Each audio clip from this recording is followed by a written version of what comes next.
All right, everybody, put your weapons away. We're just going to have a nice, relaxed, chill episode of the podcast. Welcome to another episode of the Channel Chasers Podcast. I am, of course, your host, Jay, and joining me as always are my two friends, Brian and Tony. How you doing tonight, fellas? Pretty damn good. I'm alright. We're going to be covering an anime this week.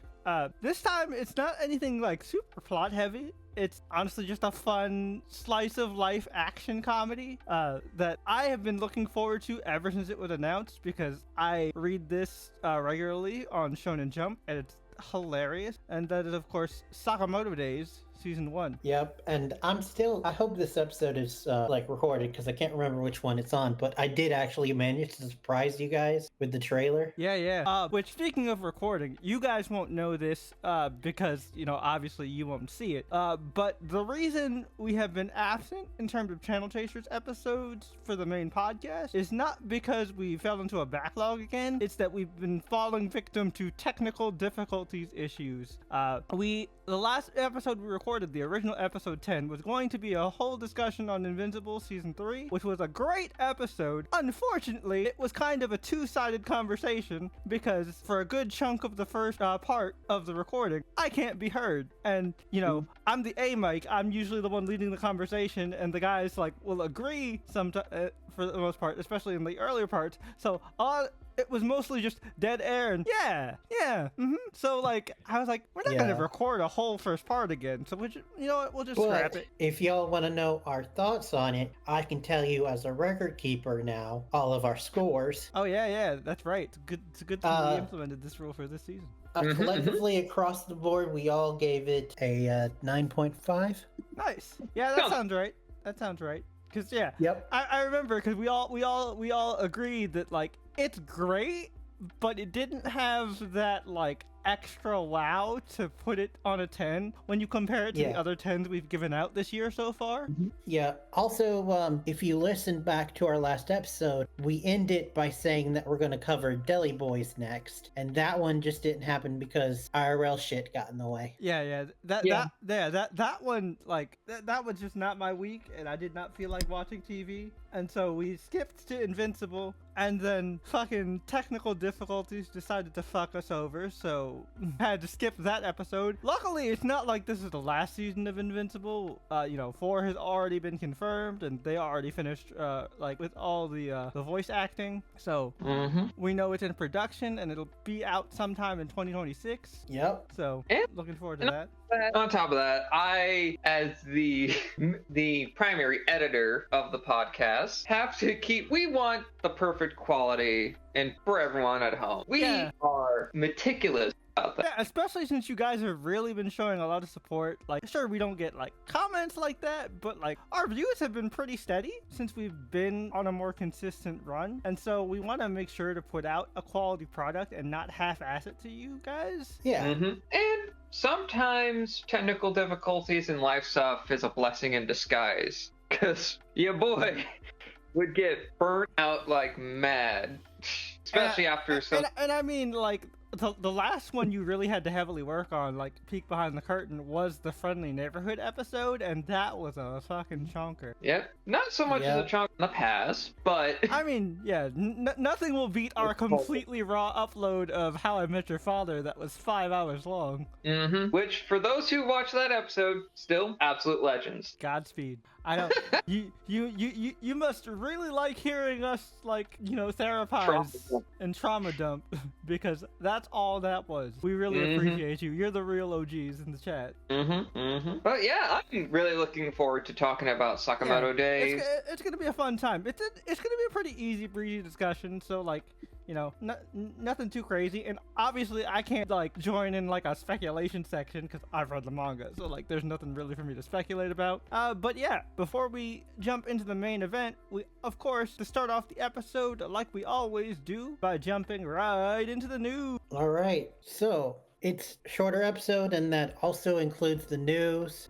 You guys, my fellow co-hosts, have probably heard about this, but I thought we'd talk about it real quick. That it was just recently announced at Digimon Con, a fan event, that there's going to be a new Digimon anime, Digimon Beat Break. Yeah. Oh, nice. Yeah, I did hear about that. I didn't know if that was official news or not. Yep, and the original trio is returning to develop it. Oh, cool. And our new protagonist, he doesn't wear goggles. He's a Oh. glasses boy. He Oh. wears glasses. Okay. I mean, within the same family, but a break from tradition. Yep, and And- his partner Digimon is a little chameleon guy. Oh, nice.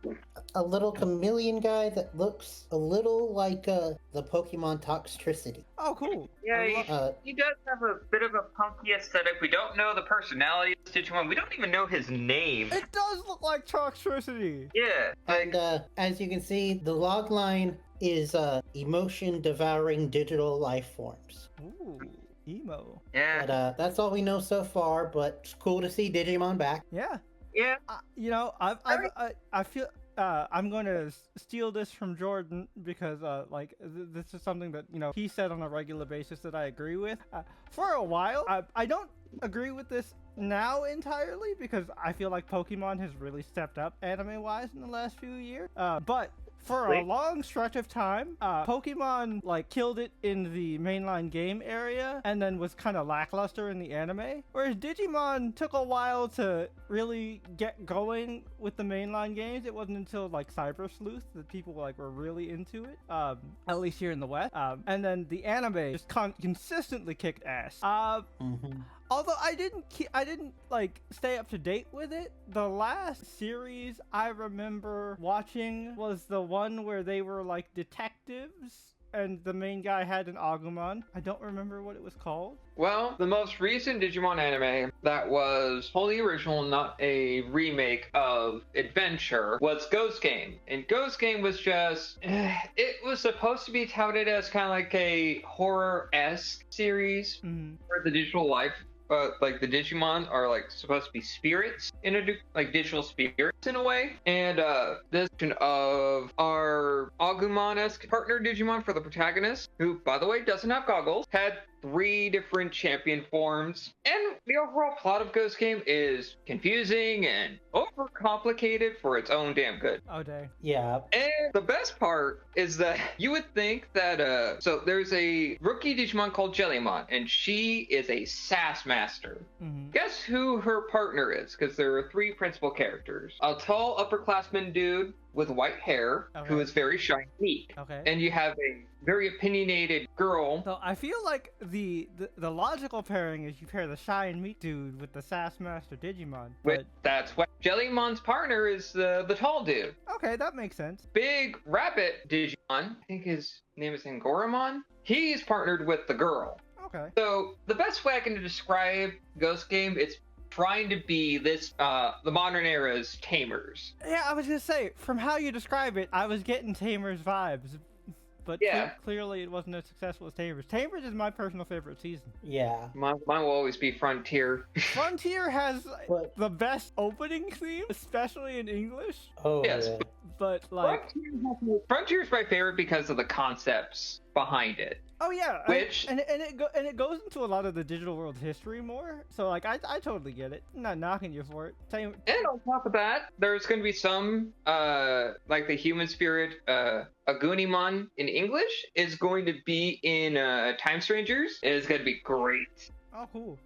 I'm surprised they never also- did an adaptation of that visual novel hybrid game that You came would out. think, but yeah, it survived. Survive, which is yeah, fun. yeah. Survive, but- Because I've heard great things about that story, and that the gameplay is monotonous and ass, in terms of Yeah, combat. because Time Stranger, it'll come out this year. It's a Digimon story game. Oh, cool. And what kind of story is behind it? What? The main crux, the main digital world we'll be going to, I mean, you said Time Stranger, so is it time travel related? it's kind of, but we're gonna be interacting with the Olympus 12 Oh shit! in this game. Yes, and Agiomon's going to be in it too as a main character. Oh, that's going to be awesome. Holy shit. Yeah, Yeah. highly recommend because it looks like fun. Yeah, I subscribed to one of those Digimon Explain channels. I don't remember what the channel's name is, but I've learned a lot about all the Olympian Digimon and shit. Mhm. Nice. And for the record, I think the anime that you were talking about, Jay, is Data Squad. Data Squad, yeah, Digimon Data Squad. That was the last one I watched. And that one ended in 2007. Yep, that sounds about right. Yeah, that was the last one I watched. But speaking about dates and ending this news story, it was announced that Digimon Beat Break, at least in Japan, will start in October of 2025. Okay, cool. Now, depending on who gets the licensing rights, we'd probably be seeing it in the same season. More than likely. I mean, simulcasting is very, very common, and Digimon is a hot IP, so like, Yeah. it's probably gonna get picked up by High Dive, Crunchy, or Netflix. Say, personally for me, because it's happened before, most of the Digimon anime, if not all the Digimon anime that is on there, is on Crunchyroll. Yeah, So Crunchy I remember the War Games, the like adventure remake, which is actually really solid. Nobody really talks about it, but it was actually really good. The Adventure 1 remake. Yeah, and also Ghost Game's on there too.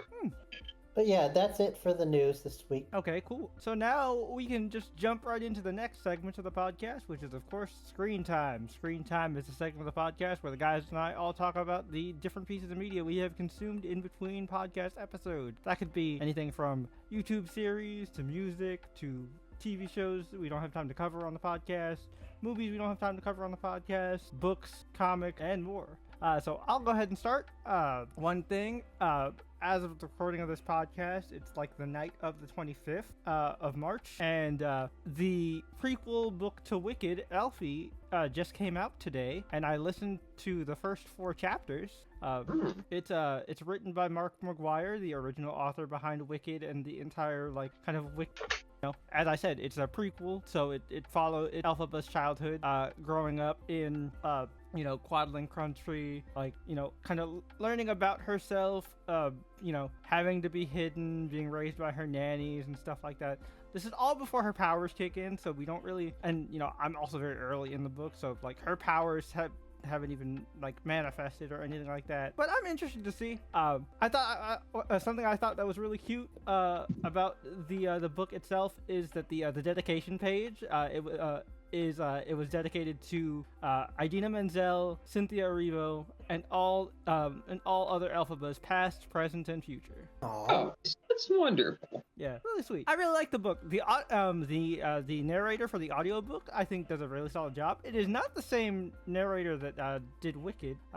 Different guy, but still pretty solid. I definitely recommend, if you have any Audible credit and you are a fan of Wicked and you like this weird socio-political world, definitely check it out.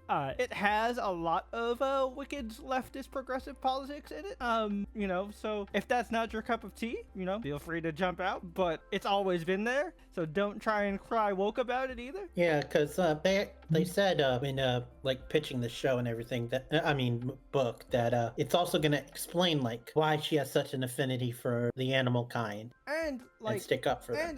And it's also a nice homage to L. Frank Baum himself, because Baum, his mother-in-law, who was a big influence on him, was a suffragette and very hugely progressive. So like he had a lot of those ideals within the original 12 Oz books as well. Mm-hmm. So like it's not without a press. But yeah. It was really good. The other thing I want to talk about, just briefly, even though like I went into full detail on my Comic Chaser episode from last week.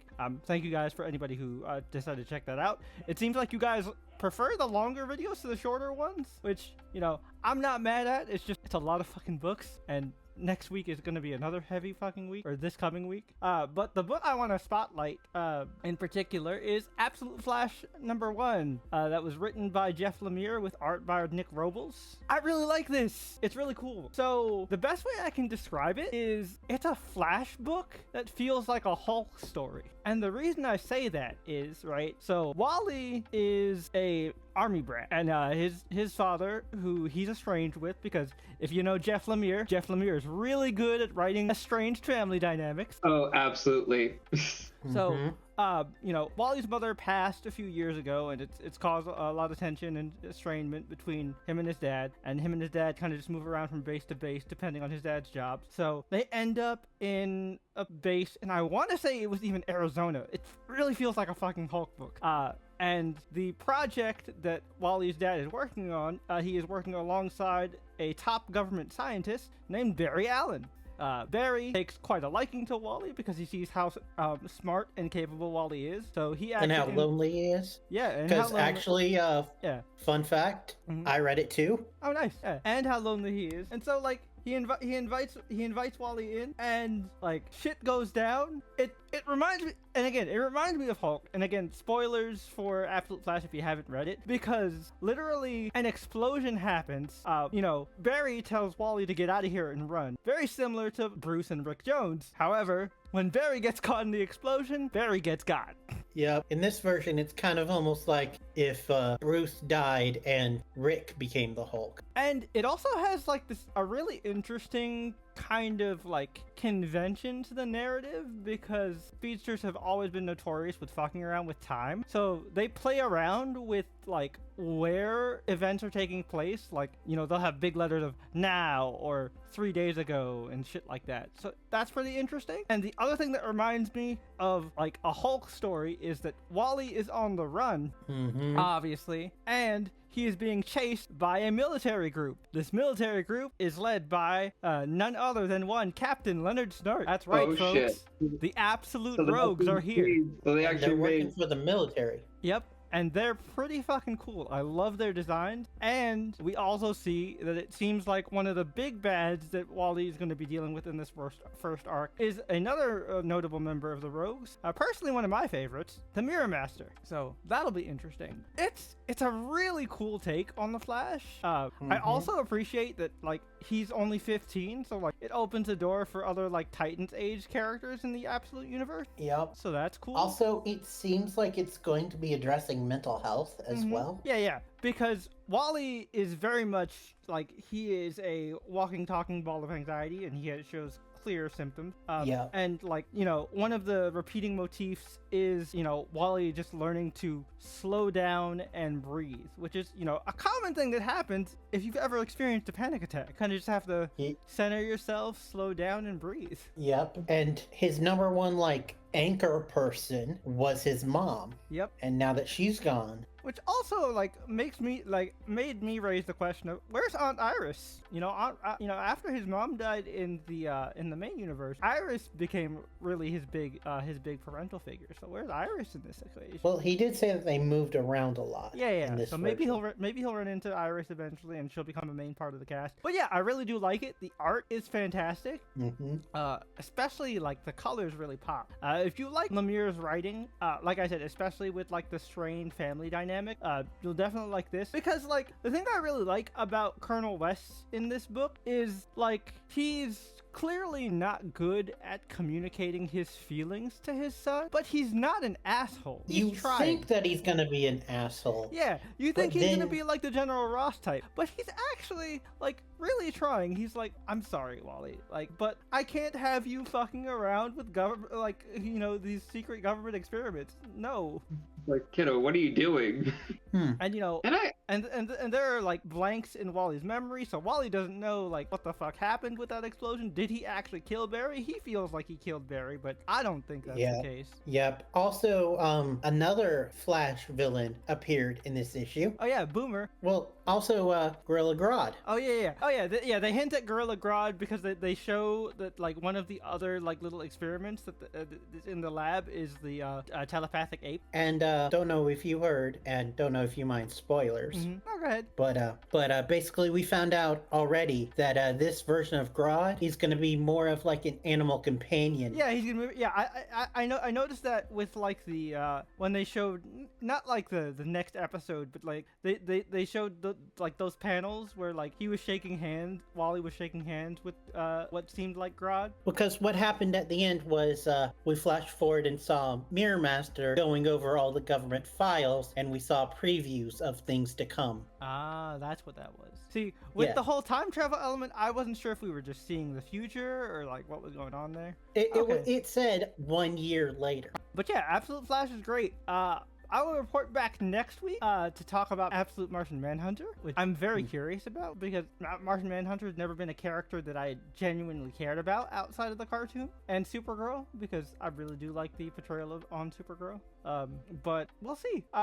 Just from what I've read of the like kind of setup and tagline for this series, it's definitely interesting.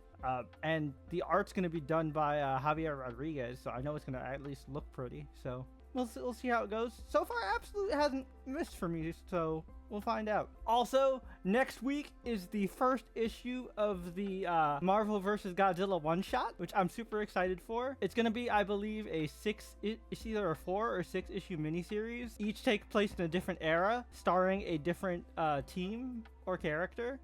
Written by a notable team, creative team that's worked on them in their era. The first one is going to be in the 60s with the Fantastic Four. The second one is the Hulk in the 70s. Spider-Man gets the 80s. X-Men get the 90s. The New Avengers, which is the Bendis lineup, get the aughts, and the 2010s are Thor. And Aaron is coming back for Thor on that one. Nice. So I'm interested. I'll be picking up those one shots, and you know, I'm a big Godzilla fan. And I didn't get to read the DC one that they did with the Legendary Verse, and they're already on a sequel. So like I'm way too far behind on that one. So I'm excited to jump in on these one shots, especially with the whole concept of them each taking place in a different era within Marvel's history and the Marvel universe. That seems really fun. So yeah, that's it for me in terms of screen time. What about you, Brian? Well, going back a little bit, my copy of, well, I said that I read Absolute Flash and completely agree with everything you said. But my copy came with a preview of Absolute Martian Manhunter. Oh yeah, all of the new DC books do. Oh, they do? Yeah, they all do. Okay. Yeah, but it's don't know if you read that preview. Did you read that preview? Oh yeah, I read it a few weeks ago. Because it's been in the DC books for a couple of weeks. Oh, I didn't know. This is the first Absolute book that I've actually picked up. Oh yeah, no, it's been in the back of even regular DC books like New Gods and Zatanna. Okay. Yeah. Okay. Because they're really trying to push Martian Manhunter. Well, it's also really cool though, because it's a bit different. He's a family man. Yeah, he's a family man, and also like his kid has seen like the alien that possessed him, and like he's like losing time, and he's not sure if he's human or an alien. He's got like an identity crisis going on, not to be confused. He's like with the hallucinating. He thinks that he's hallucinating and stuff. Yep. Seeing all these bright colors, which is where the really good art comes into play. Yeah, so I'm intrigued, but like it wasn't enough for me to be like, oh yeah, I'm excited. But from what I hear from one of the employees at my LCS, shout out to you, Josh, if you happen to be listening to this.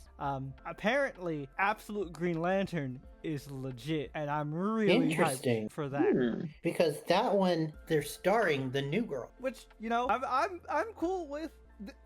The only reason I have no opinion on her is because I've never read anything with her in it. Yeah, and I have not read Green Lantern in over 10 years. Ever since Jeff Johns left, I left because Jeff Johns had like a whole big ass 10-year run, and it was just never the same after that. I mean, when you deal with a run that was so like fundamental to your reading of the book, it kind of shapes your opinion of that. And also, like, it shaped a lot of the fundamental lore of the Green Lantern mythos that is still referenced and utilized today. But yeah, apparently, according to Josh, like, you know, he said the same thing about like, I haven't read Green Lantern since John's, but this was really cool. So I'm super hyped as a like longtime Green Lantern fan to see where this shit goes. And I do like that like they are using other Green Lanterns other than John, Hal, Guy, and Kyle. Although I feel like Kyle should be used because Kyle just gets shafted all the time.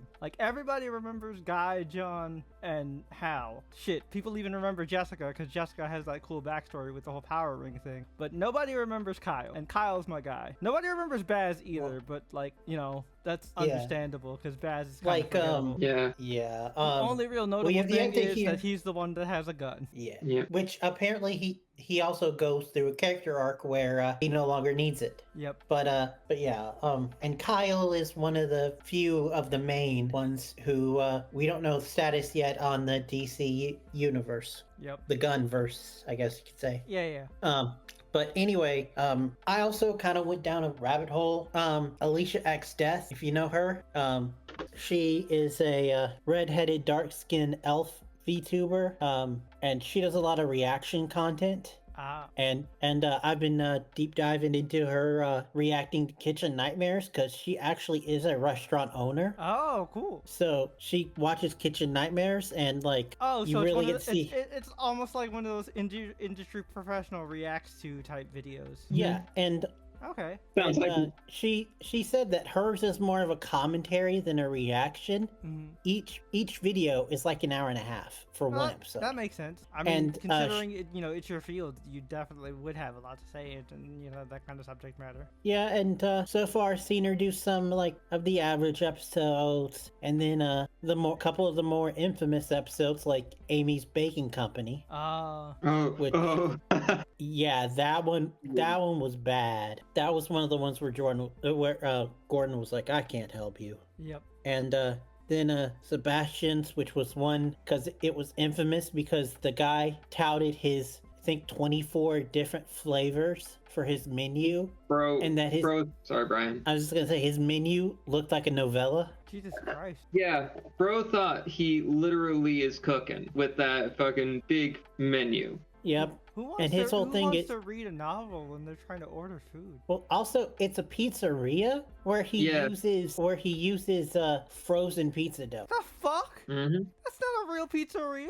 Fuck out of here. And Yeah. the reason why he did it, like the novel sites thing, it's like flavor combinations. Bullshit. Yeah. Whatever. Because his whole thing is that he wanted to be a franchise, and he wanted to franchise it. And Gordon's like, focus on what you have now. Make actual pizza. What you have right now is actually some people's dream. Why can't you be happy with just living this dream? But then again, the guy is also an aspiring actor. Yeah, I remember that guy.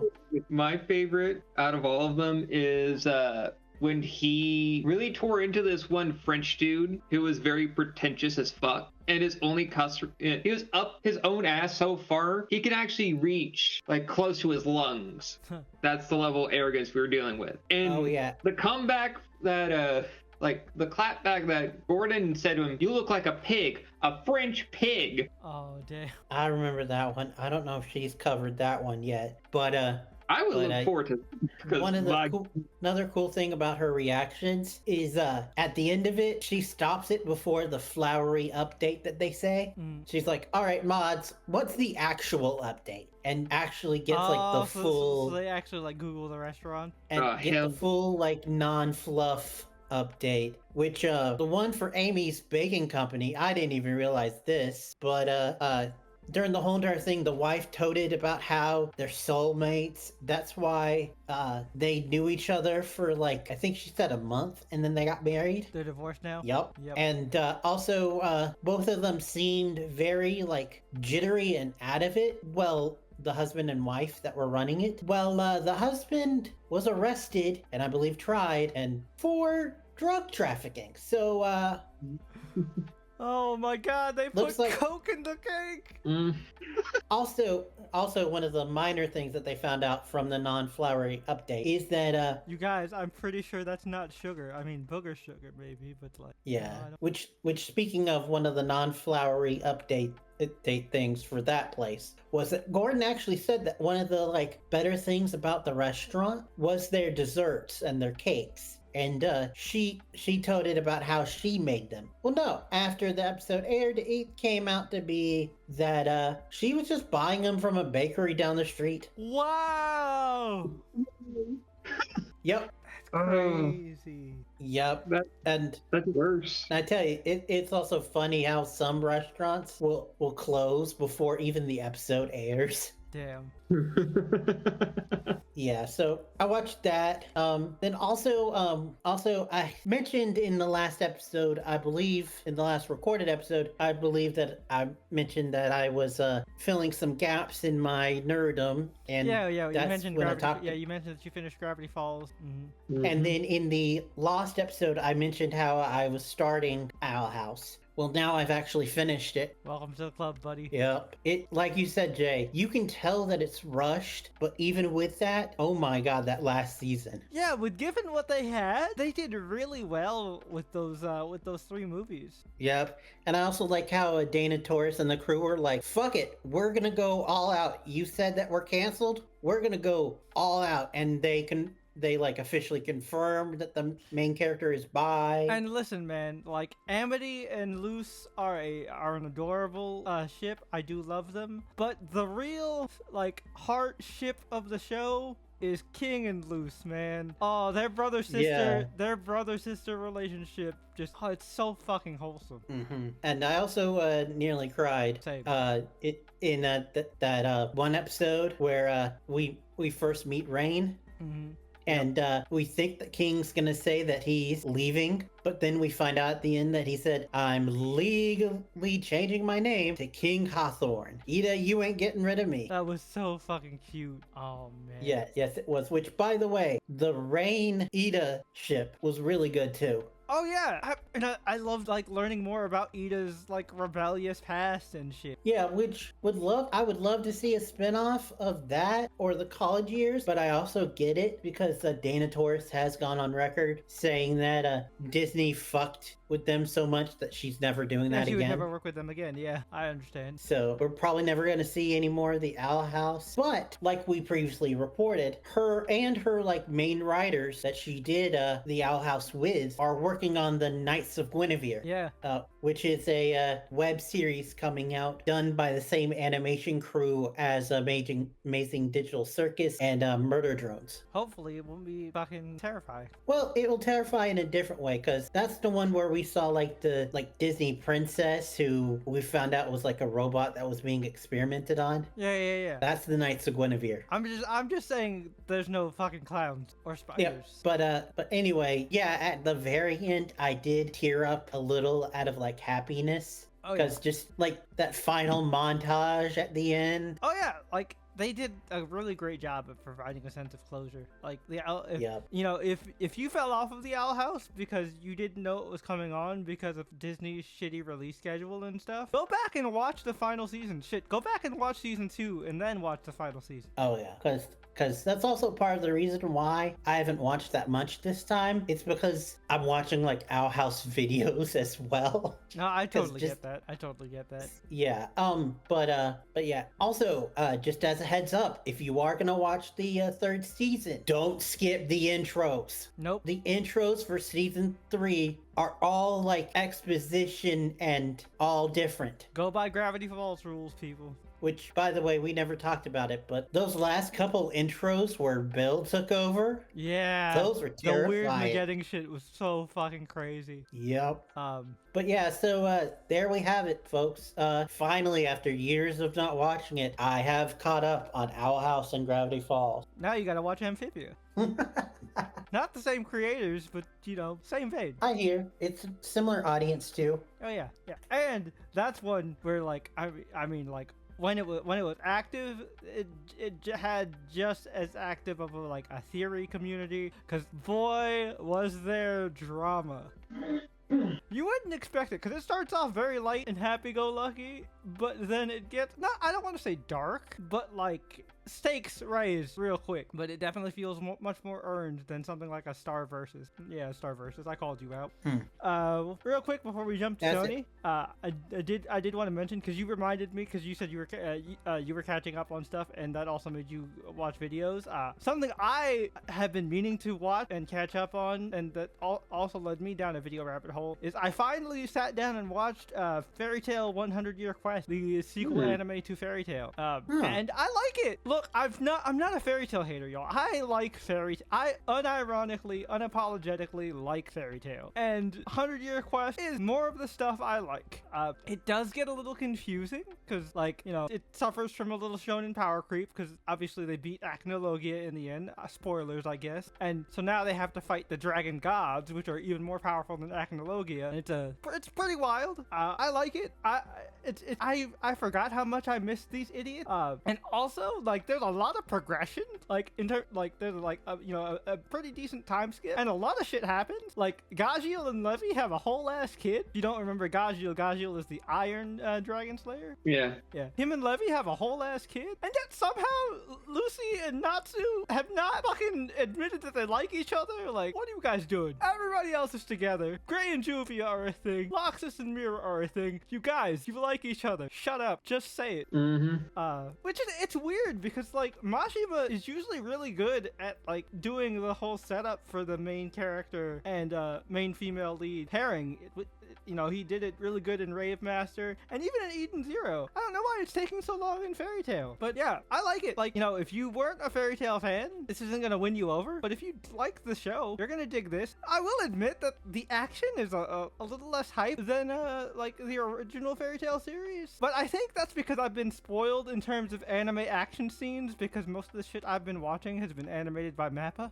So, like, maybe I just have too high of a standard for anime action. But other than that, yeah. Fairy Tail 100 Year Quest, pretty solid. If you like Fairy Tail, you'll enjoy it. Especially if you actually do care about a lot of the relationships, because they do focus on them a lot. Like, even Urza and Jalal have a thing, which is why it pisses me off that Lucy and Natsu just won't fucking admit that they like each other. You've seen her naked like 10,000 times, dude. There's nothing to hide anymore. Alright, that soapbox aside. Tony, well, what piece of the pop culture would you like to highlight this week? Well, I'm fully caught up on number one Sentai Gojuger. We have all of the main rangers put together. They're not working together as a team completely. It's a very frayed alliance.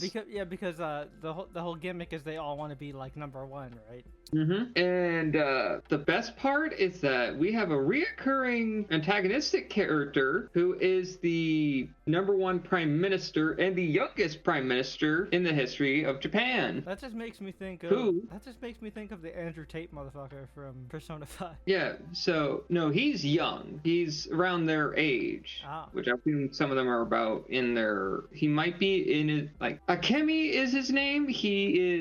That's his first name. He's basically the most crafty character, and given the fact that he is a universal warrior that takes the form of Don Momotaro, makes sense. And he became automatically Goju Wolf's main rival for this particular arc. Like, episode 6 is going to focus on the conflict between those two characters, because I think it was episode 3 with that particular character's introduction, where he embarrassed the shit out of Goju Wolf. Like, gave Wolf a definitive L. Oh, that's alright. Yeah, and given the fact that Goju Wolf's characterization is that he is someone just being number one to be number one. Because the whole making a contract with Tegasword is to basically follow through with a dream or an ambition. But what kind of ambition does someone without a dream have? That's the whole crux of Goju Wolf's story. That's a very Luffy-like question. Interesting.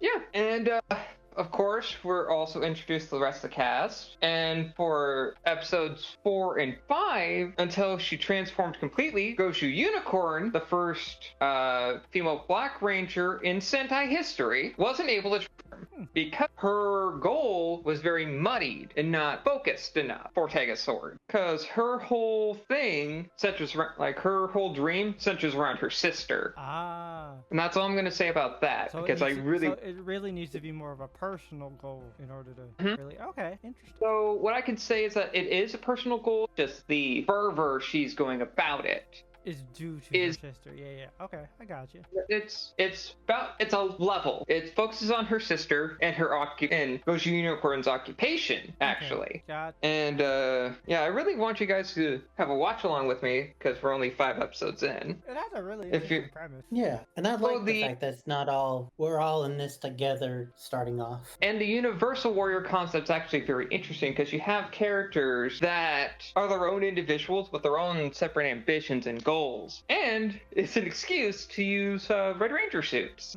Because Akemi, I believe is his name, the Prime Minister, he basically stomps on everybody like Don Momotaro and Don Brothers did. I mean, he used separate powers to absolutely dominate his fights. Oh, cool. Like, for example, he used the Time Ranger power of basically freezing a person into the size of an action figure. Oh, shit. Yeah, because that's what they used to use the monsters in.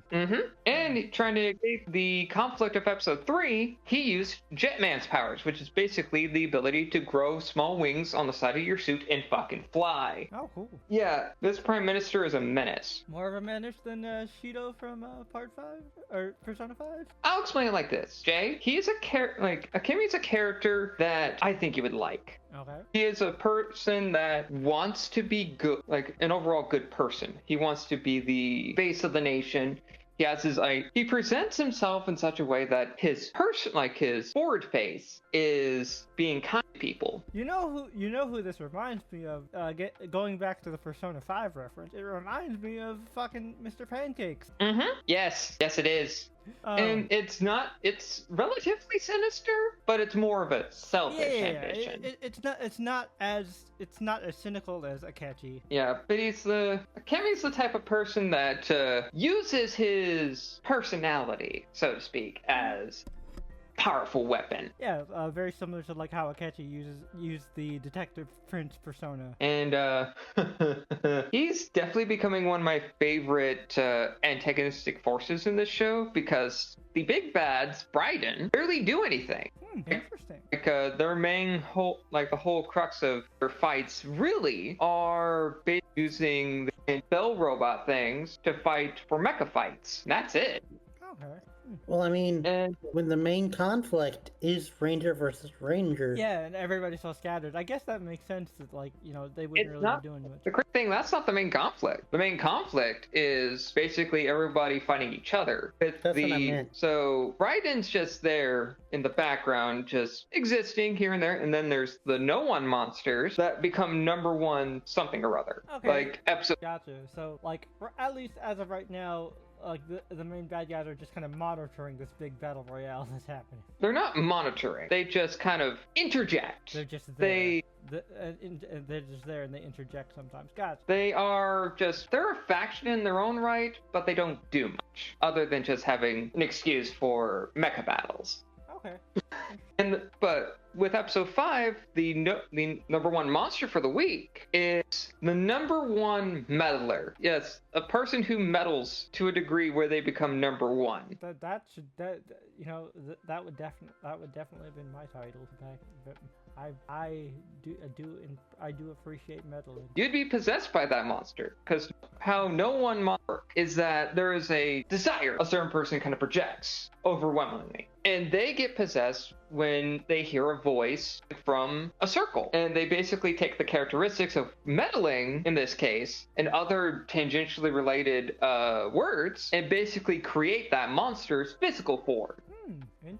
I don't know why someone who loves metal takes the form of an ammonite, but okay. All right, not where I would have gone, but okay. Well, to be fair, they decided to make the number one party animal monster bug themed, and that's episode 4's monster. And also, one thing I will mention finally here is Brian, you will love Goju Eagle because the way he's characterized is actually kind of funny. Spoil that because I really want you guys to at least watch some episodes, like the first 5, with me when we get the chance, because it's something that you just need to experience for yourself. I mean, sounds like it. Okay, cool. All right, is that all you want to highlight? Can we do we want to go ahead and go into trailers, or do you have anything more? Yeah, I have one last thing. Okay. I went down on a rabbit hole, as I was explaining to Jay off screen here. I became really obsessed with a comic done by IDW. Now, granted, I've only know of this series through YouTube videos, but it really wants me to add it to my collection. This series known as Beneath the Trees Where Nobody Sees. It's basically if the Berenstein Bears and Dexter did the fusion dance. Interesting. And it's done by one person. Yeah, it's essentially like it's a series about a world full of anthropomorphized animals, and the main character is a serial killer who does not commit crimes in her hometown, but goes from city to city and kills people, dismembers them, and puts their dismembered parts into paint cans.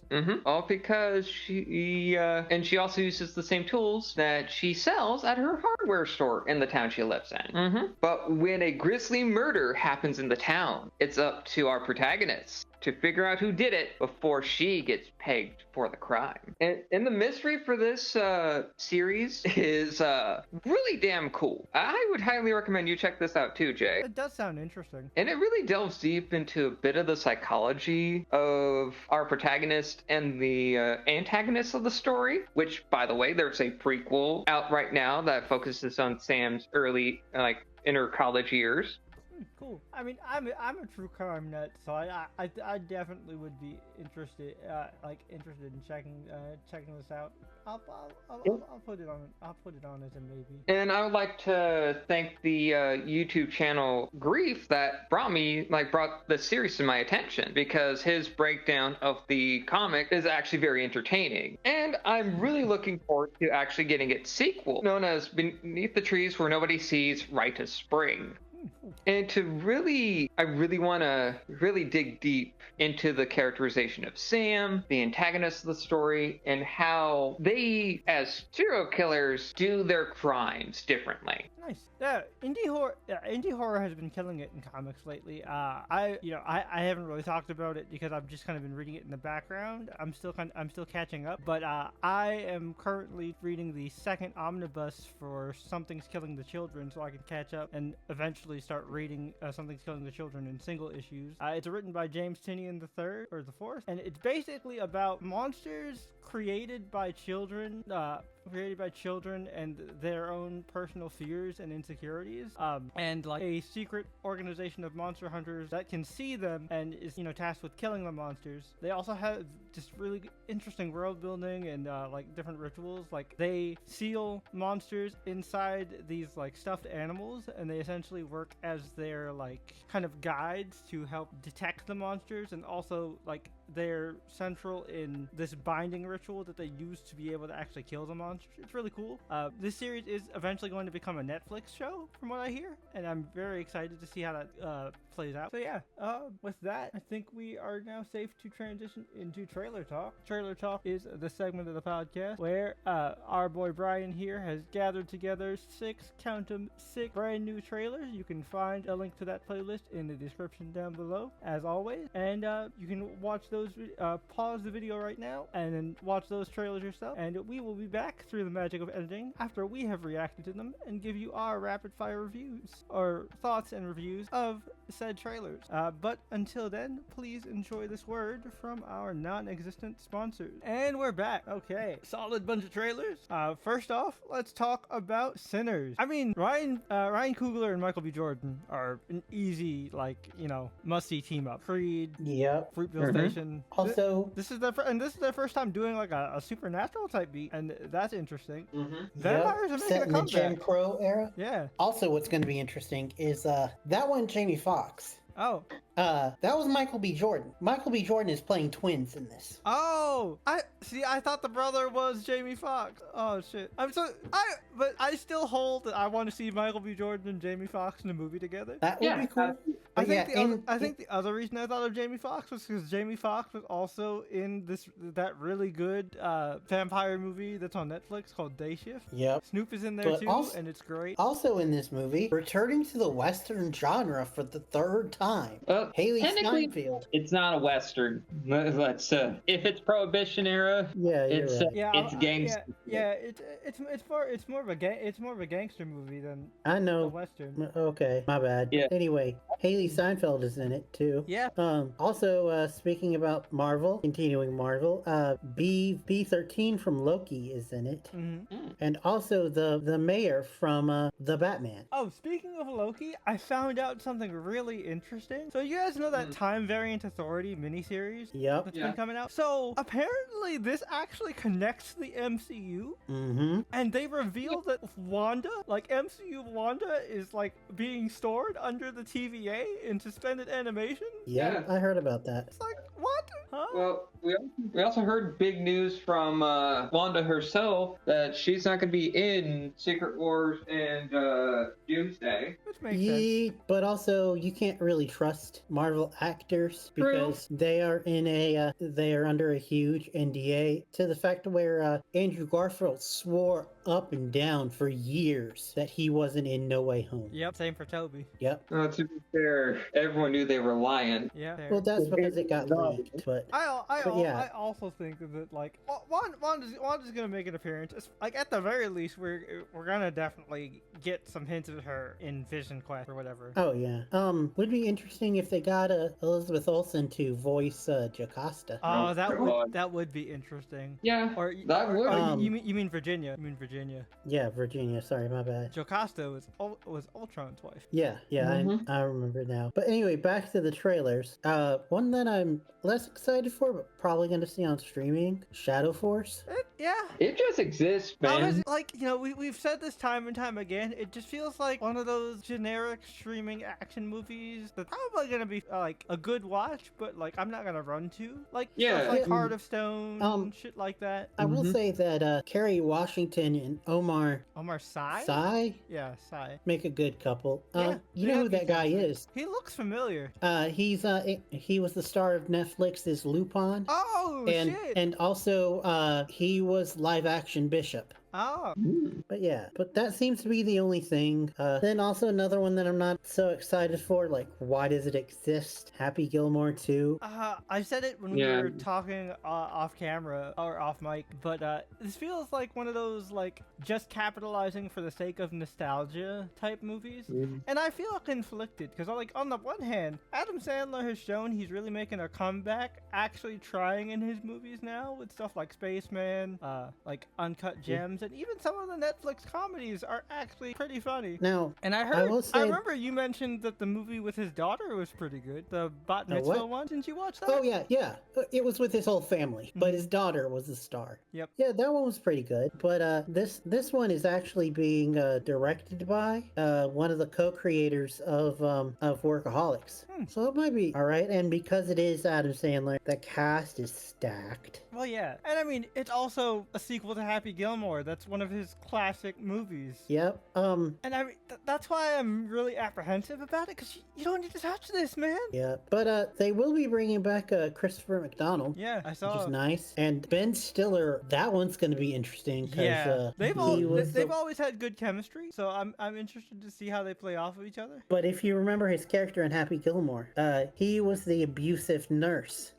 At the old folks' home. Yep, which is kind of funny because, like, in Meet the Fockers, he played a nurse. Yeah, but also speaking about, like, comedy and not too excited for 4 Seasons. Yeah. That one is just a stacked cast. Like, the cast is star-studded, but, like, did not laugh a single time. Not even a chuckle. Did get close with the fuck dry fall, but that's it. That's like that's more like a heat, not like a haha funny. Yeah. Yeah, that's why I said the closest. But this is if you didn't know, it's a remake of a 1981 movie directed and starring Alan Alda.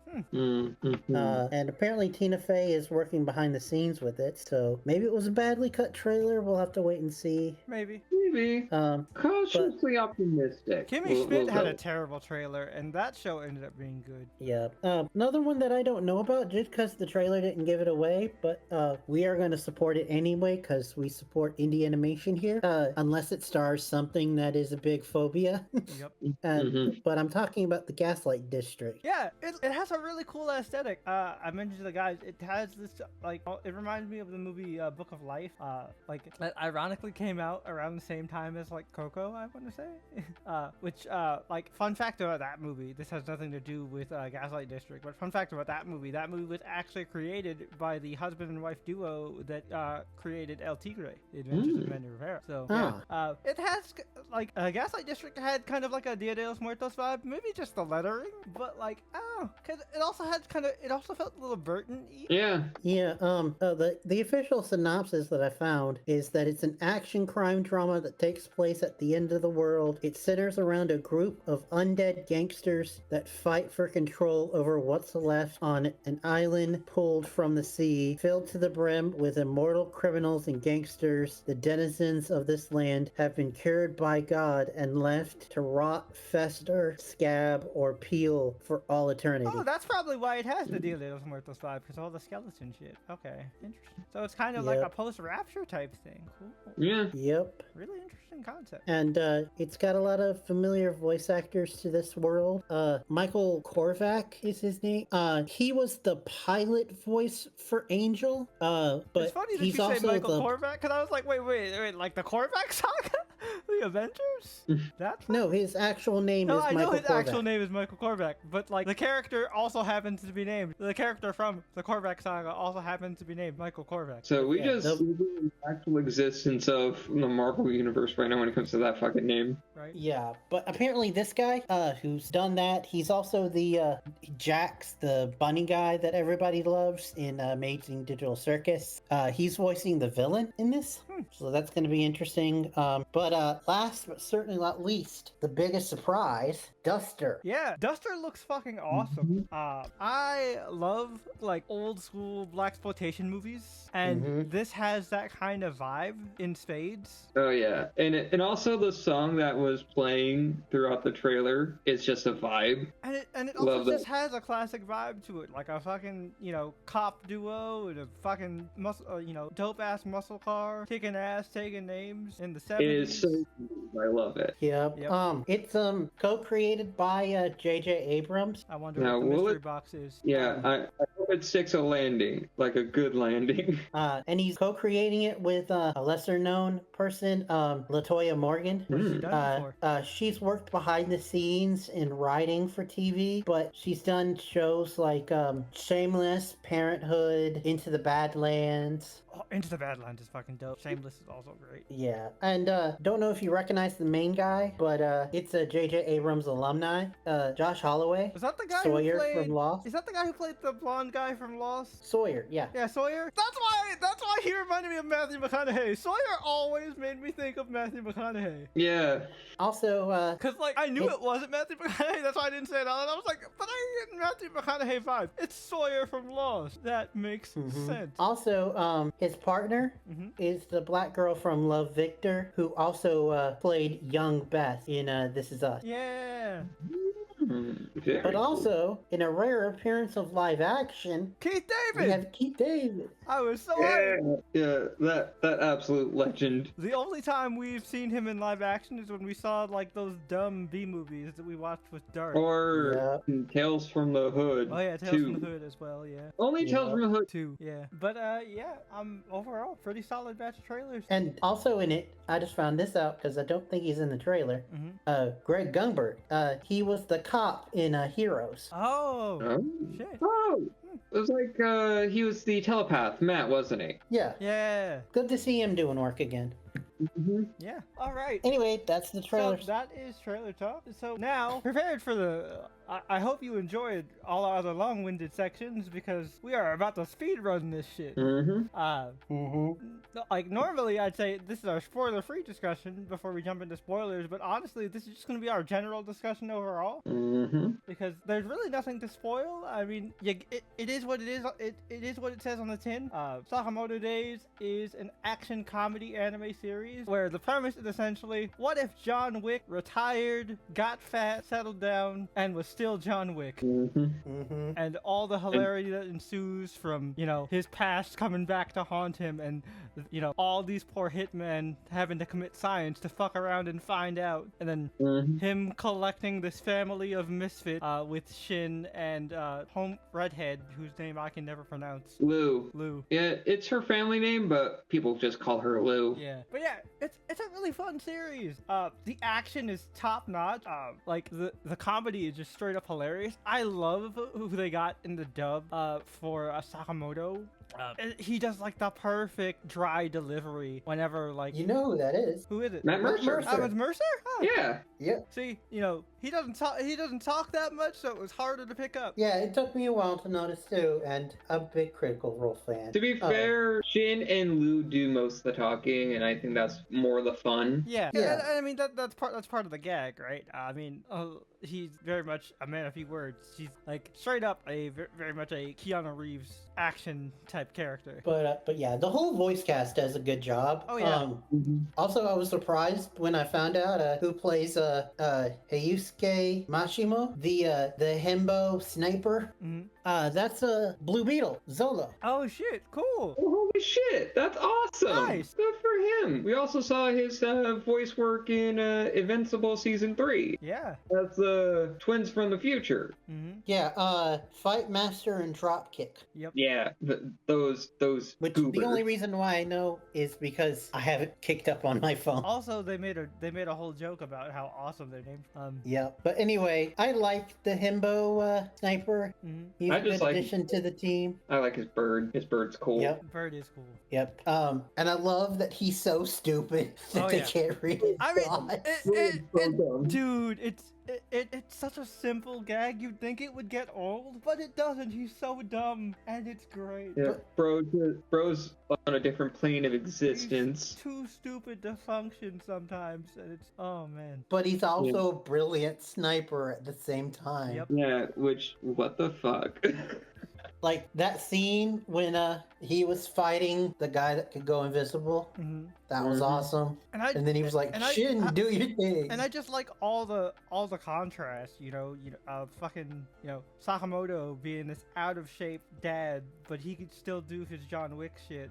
Shin like really like utilizing his telepathy to be able to read people and basically predict their movements so he can get those quick kills. Lou being like a martial arts expert, kicking ass with Tai Chi. But also being kind of annoying, fangirly at times. She's definitely like the abrasive, obnoxious girl. But also good at drunken master. Oh yeah.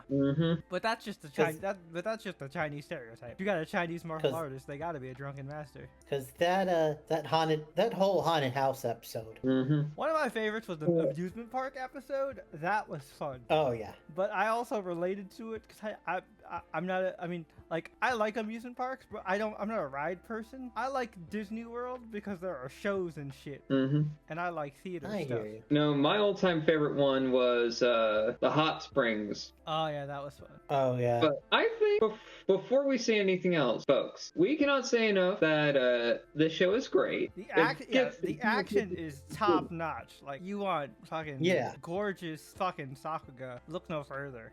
If you're a fan of the manga, it does a really good job at adapting it, and like the pace they choose to like put out the strips makes a lot of sense. I like it a lot. It also has a banger OP as well. And the EP. EP. ED. Yeah, the ED slaps too. Yeah. But I definitely like the OP more. Yeah. I'm going to say this. You folk there at home, watch this show to get a feel for it for yourself, because explaining comedy kind of ruins the fun of it. That's one of the reasons we couldn't really talk about it, is because we would just be repeating jokes and like we would laugh, but like you guys would have no real context, and so therefore you'd just be like, well, now you ruined the punchline. So like, go watch it, you guys. It's totally worth it. So let's go ahead and jump into final rating. Honestly, I've got nothing bad to say, but like it also didn't like blow me away aside from like the action. So I'm gonna give it an 8.5. Yeah, I'm right there with you, Jay. It's 8.5. Right? Because we didn't even mention it, but there is a small plot in there there, and the plot is very intriguing, and I can't wait to see more. But like you guys said, most of it is just comedy and action, so it's harder to review. But in the end, yeah, I think this is going to be another week where it's a common consensus. 8.5. All right. But it is on the list of anime and other shows and movies that get the Channel Chaser seal of approval. For sure, and we will be continuing that trend because, Brian, why don't you tell the lovely folks at home what they can expect next week from us on the Channel Chasers podcast? Well, we're sticking with anime, but I'm guessing the discussion is going to be a bit longer. A bit? Bruh, with the shit that's happened in this... You haven't watched it, have you, Ryan? Have Nope. you? You haven't watched it all? No. The shit that's happened in this season, dude? My goodness. I need to still catch up on it myself. From what you're sounding like... There's so much world building, dude. There's so much world building.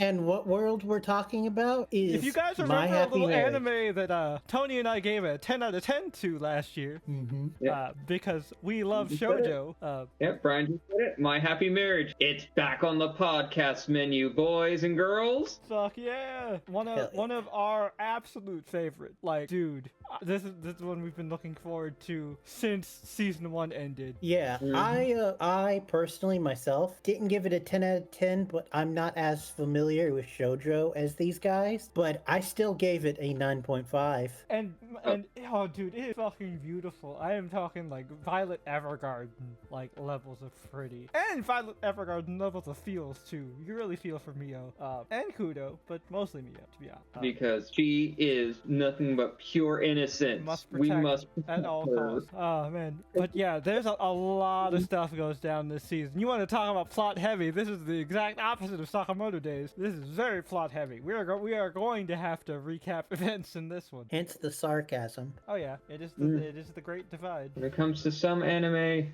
that it exists on a spectrum. Oh man, no, like trust me, you guys, we are gonna So enjoy this shorter episode while you have it. Yo. I'm not saying this is gonna be like a 3-hour chunker like Friendly Neighborhood, but like we're gonna have a lot to yab about because there's a lot of mess too. We'll also get to talk about the special as well, because I mean I briefly talked about it during the screen time, but it is technically a part of this season. Yep, and the special is actually so damn good. Very It sweet. is so good, full of wholesome. Did not expect her to be a MILF. But you know what? I ain't mad. Not at all. Not at all.